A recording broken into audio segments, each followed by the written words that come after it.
Welcome to the Software People Stories. I'm Shiv. I'm Chitra. And I'm Gayatri. We bring you interesting, untold stories of people Associated with the creation or consumption of software-based solutions. You'll hear stories of what worked, and sometimes what didn't, you will also hear very personal experiences. and insights that would trigger your thoughts and inspire you to do even greater things.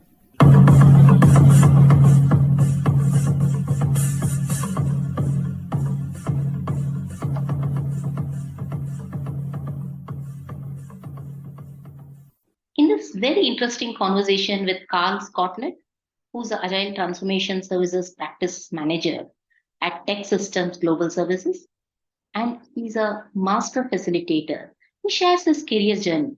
Very interestingly, he starts as a musician and moves on to be a software engineer and today a very successful Agile consultant to help organizations as well as people realize how better to write clean code, great practices, and happier people.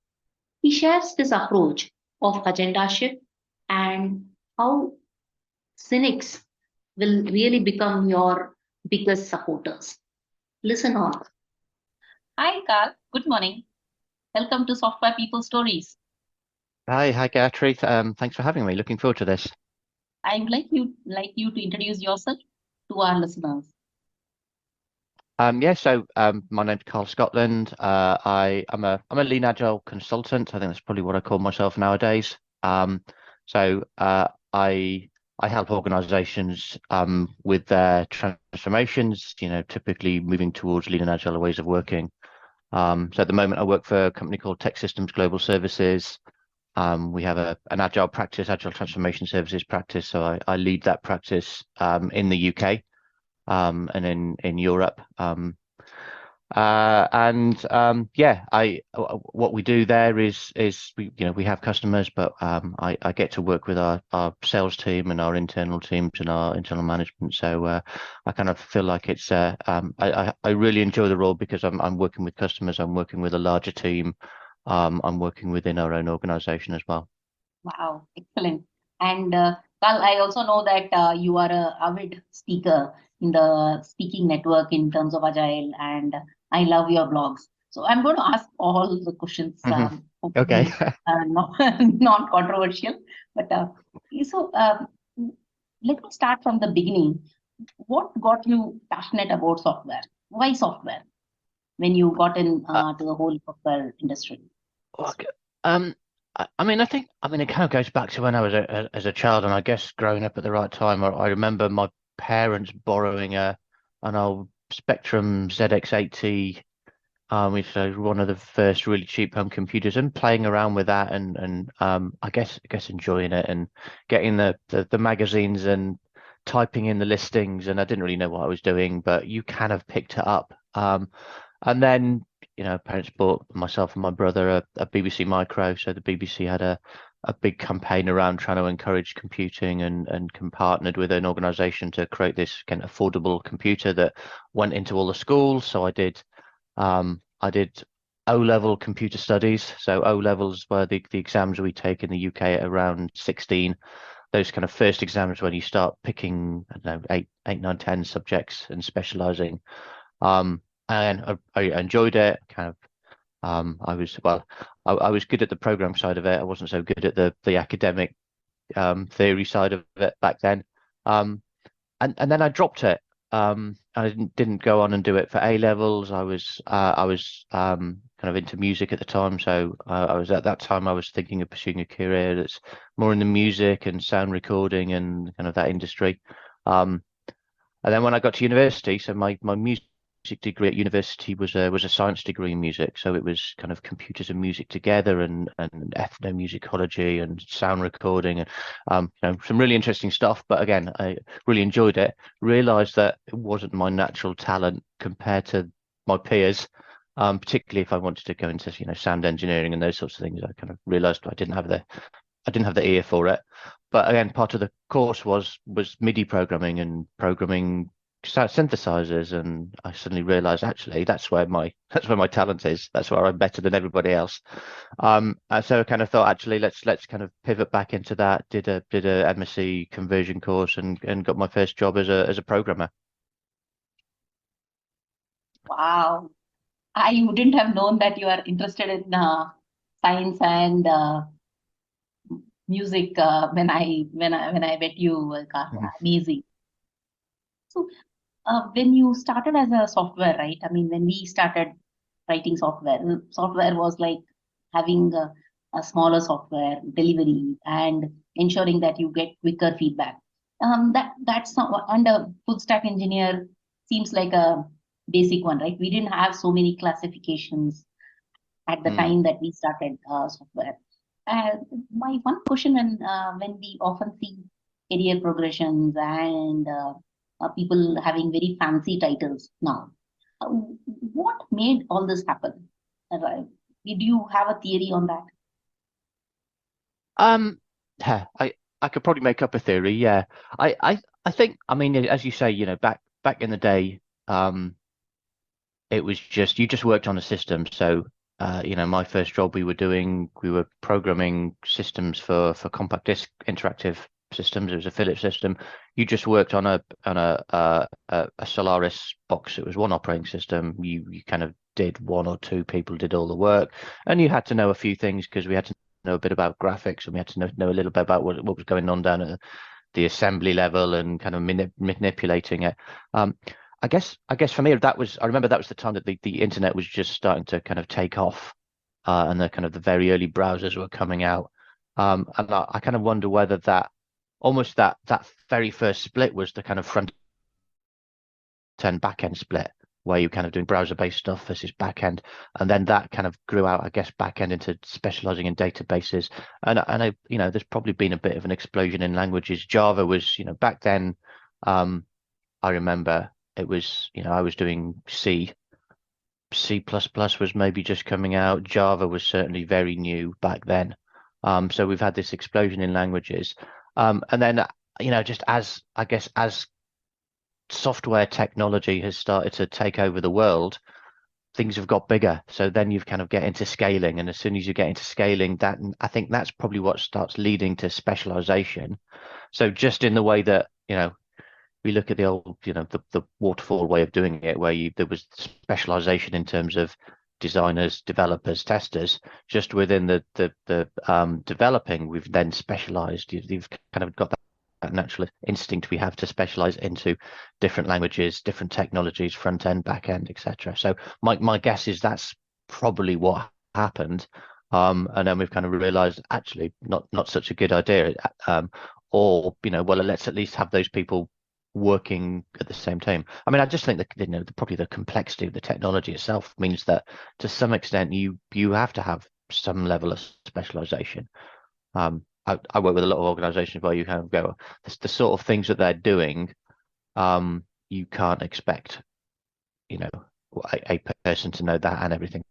So what okay, one of my early jobs, or kind of maybe my second job, was working for a company was doing neural networks.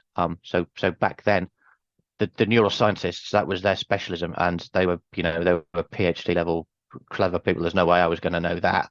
Now the way we did things back then, they were separated. We didn't have them on our cross-functional team, and I'd love to go back and do that again and have a different team structure. But again, that just the level of complexity about what we're doing, I think, encourages it. To that, the extent in which the complexity we have increased, and I understand the specialization and super specialization that we get into, right? As we do that, how do you build that level of learning in yourself? I know you actually help people build their learning, make organizations as a learning organization. I want to know how you got your own learning curve in place in terms of different languages, different technologies, and to a large extent, different industries also. We cater to different industries as we move forward. How do you build that learning muscle? How did you build for yourself? But I mean, I guess for me, the way I approach things is one, curiosity. So I just like learning stuff. I just kind of like getting into new things, and and figuring out how things work or why things work, and then how things fit together. So I guess that's the thing that I really enjoy, is if you kind of pick up a new idea, how does that new idea work with or help you understand your existing knowledge? So kind of constant kind of curiosity, and I think alongside that just comes with a recognition that you don't know everything, you can't know everything. There is lots of stuff to learn. So I remember in the early days of Agile, Mike Feathers. So Mike Feathers was kind of one of the early XPs and kind of wrote a great book on legacy code. Sitting with him, and he kind of said, so what's Agile 2.0 going to be look like, or something along those lines. And at the time I was like, I can't imagine anything better than this. But over the years, that I kind of discovered, more about lean and Kanban, and then, complexity and some of the kind of the natural sciences there, clean language, just, there's always things that I always think, just when you think like this is it, that we've kind of cracked it, there's always something new out there. So just being aware of that and kind of recognizing, and when you see something interesting, kind of go, okay, let's dig into that a little bit more. Now I guess that's, for me, that's just part of my personality and the way I am with organizations. I think sometimes that's a shift for organizations to be open to that idea that we don't know everything, and things are uncertain and unknown, and therefore we have to work in a different way to allow some of that knowledge to emerge. Are there any specific tools and techniques that you use to throw more light on the unknowns, or because things which are unknown, it's not necessarily unknowable, right? You do some experiment, you create those, areas or pockets in which you try something. Do you have some kind of a tried and tested methodology or anything to bring that sort of a learning curve or a curiosity? Because a few people are, even when you look at bunch of, let's say, 100 kids, you find a few of them naturally curious. They keep asking questions and understanding.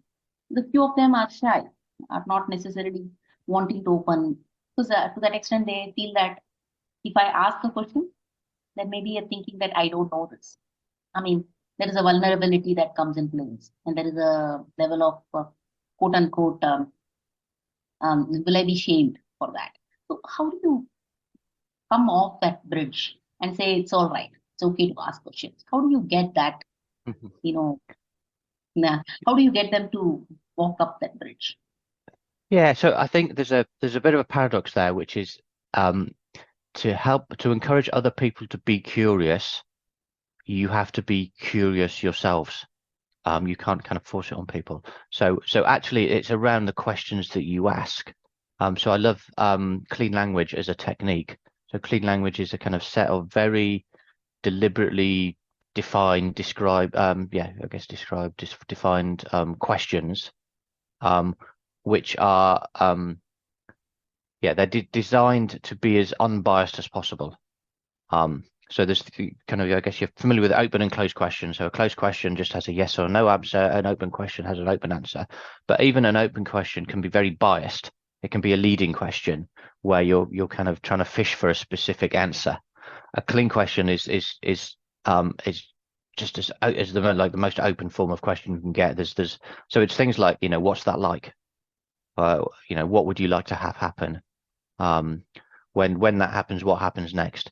So it's really, I mean, some of the intent behind it is kind of fishing for or looking for metaphors and kind of, but the way we use it in the coaching world, or the way I use it with organizations, is just me being open to the fact that I don't know what the other person is thinking. So I want to find out what they're thinking and what their understanding is. And actually part of that is being able to, I might learn something. So when we're going in as coaches, it's really difficult for us to say, well, I'm the coach, therefore I'm the expert, therefore I'm going to tell you what to do. And just doing that is going to close down people's curiosity. So we have to be curious to ourselves that even though we go in with a huge amount of experience and knowledge, we might not know exactly how to apply that knowledge, or we might not know everything we need to know to help an organization in this situation. So then it becomes a partnership of us kind of saying, well, here's what I've seen in the past and here's the examples I've seen, but tell me about your situation, tell me about your experiences, and then let's kind of work together on how we might do something. That is the hardest part, right? In terms of saying, okay, hey, I am showing my vulnerable side.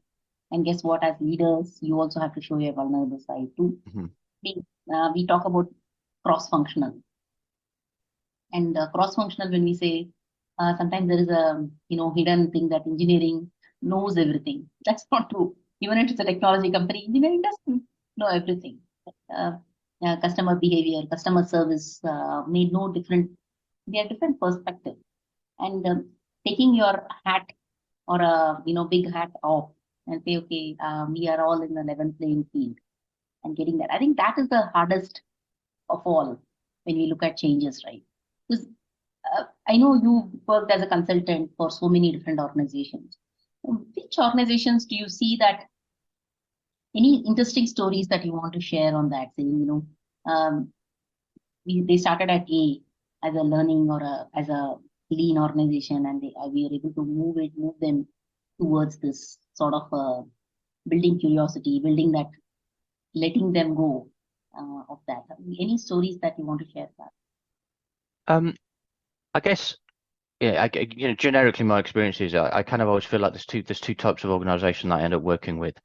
One of the ones that they come in and they think they know what they're doing and they just want you to help them do it better. And those are the organizations that are sometimes not so open to learning. And sometimes like, hey, we're doing Agile, but our teams aren't very good at Agile. Can you just come in and make our Agile teams better? And I kind of find those sorts of engagements very, very difficult, because usually you kind of get some resistance there because the teams see you as somebody that's just kind of been brought in to crack the whip, and that's what the managers want you to do, and there's just the dynamic is kind of really strange. And then the other type of the organization is the ones that kind of go, hey, we know nothing. We're a kind of a blank slate, just kind of could just come in and help us. We don't care how or why, or and those are the ones that are usually kind of then much more open. They're kind of more sponge-like in terms of kind of taking on ideas and trying things out. The irony is that I think the organizations that kind of are more of a blank sheet of paper actually are more naturally agile. And so like sometimes they're like, yeah, actually you don't need any help. You just need a bit of confidence that actually what you're doing is the right thing. The organizations that think they're agile and just kind of need you to kind of crack the whip a little bit, actually probably the least agile. And they're the ones that need the most help, but are kind of the least open to help. So there's always kind of an interesting paradox there. And I think how you work in those different situations is I guess how you approach them can be slightly different. But yeah, I always kind of prefer those ones where there's like let's just come in and do some stuff and figure out, let's try things, see what works, see what doesn't work. And those are the ones that I think have the better stories. I think I also find that the sorts of engagements that I do where I'm, quite often not in an organization for a very long time, sometimes it feels like you're making very slow progress, but actually that's just the nature of change and the nature of transformation. And it's almost like you don't see, because the change is happening so slowly, you don't really perceive it. And then at some point you have to kind of go back and look back and kind of go, no, actually, yeah, we've actually achieved quite a lot, as opposed to, some of the organizations where they want you to come in and do a big bang, and just put in a lot of processes, and you kind of get a lot of change, and it feels like you've done a lot in the short term, but actually in the long term, just everything fizzles out and you don't really get much change. I mean, start small and keep progressing seems like a right thing to do, right, as a wisdom. And Karl, my experience also is very similar.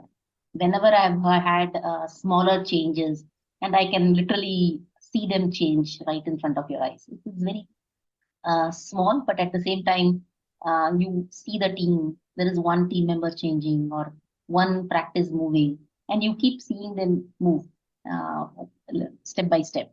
Why is it that we are not able to make that happen at a systemically? Is it psychology that bigger is better?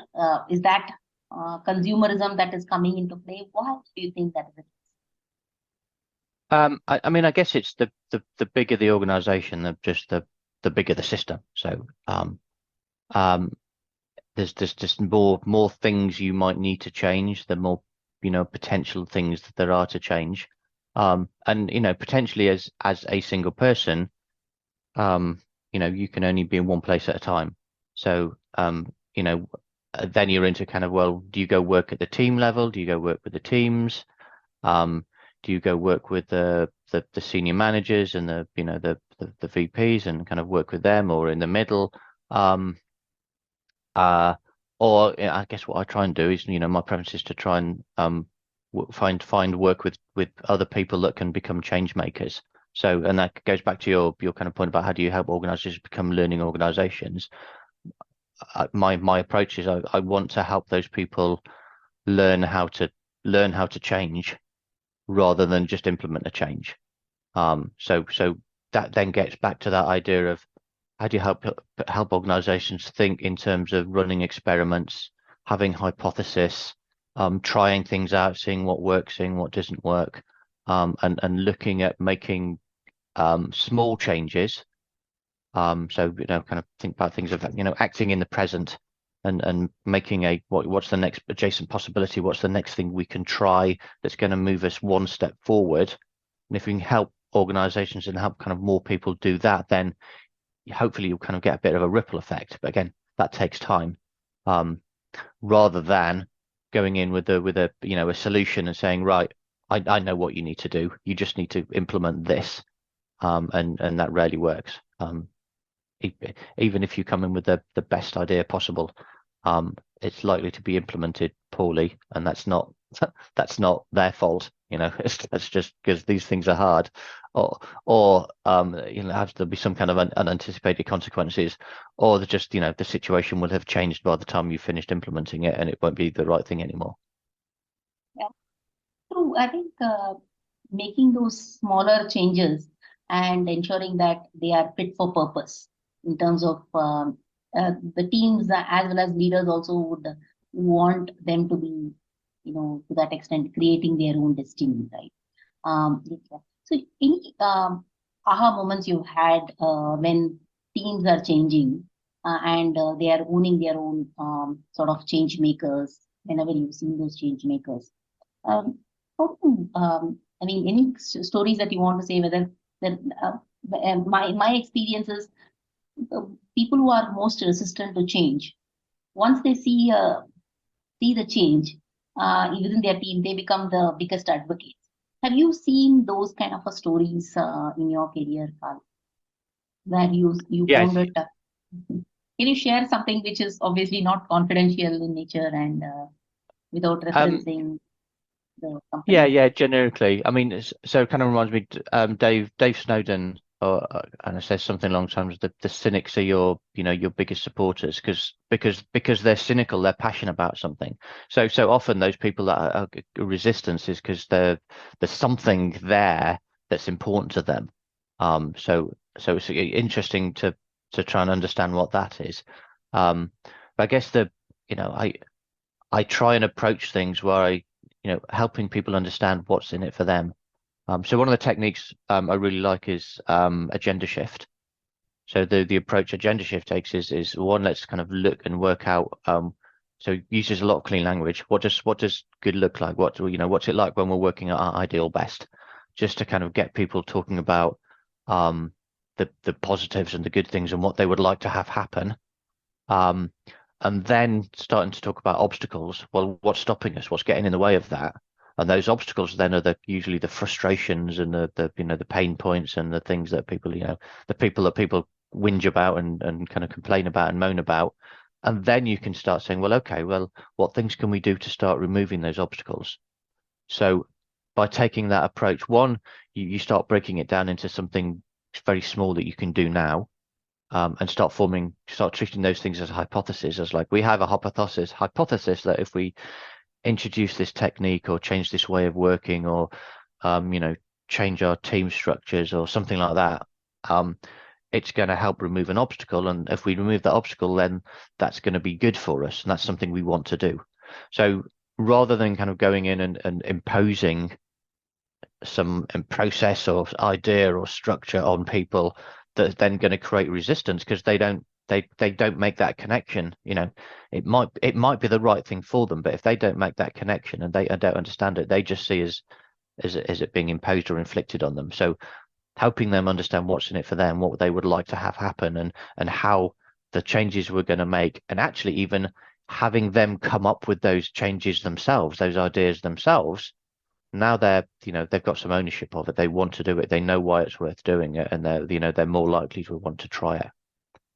The trick is, and I guess from a coaching perspective, that's where we have the expertise for what they might want to try. They might not know the things that they would want to try. So we need to kind of then start kind of sharing examples and stories and kind of go, well, this is the sort of thing I've seen elsewhere. If you want to try that, great. If you don't think that's going to work, then let's come up with another idea. And part of that then is being open myself that, hey, I might not know all the answers. They might come up with an idea that I don't agree with, but I'm going to let them try it because I don't want to take ownership away from them. I'm going to help make sure that they try things in a safe to fail way, or kind of a way they're going to learn quickly, or we can learn quickly if it's not the right thing. But maybe it turns out it is the right thing, and I'm going to learn something. I mean, that is the right thing to do, right? We have experiences where this has worked, and ensuring that we also share that in a most easiest way, saying that this is work and this is harder. So try these things, but letting them own those ideas.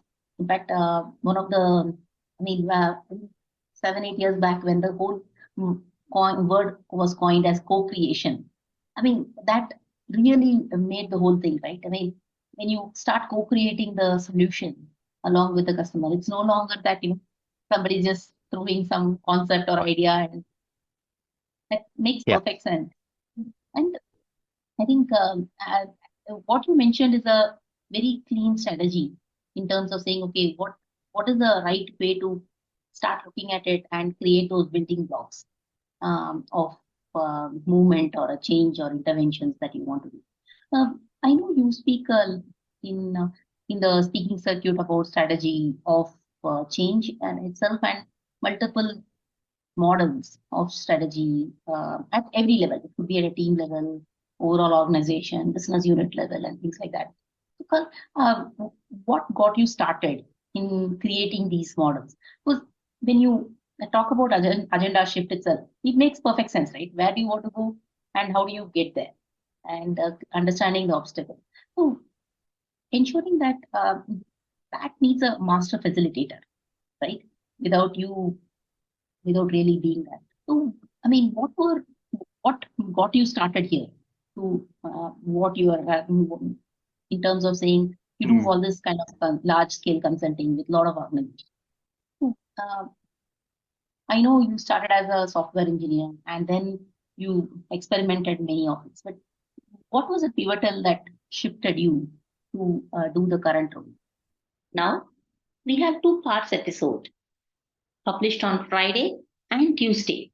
Don't miss to listen part 2 of Karl Scotland's journey on Tuesday on how and what circumstances led him to become a master facilitator.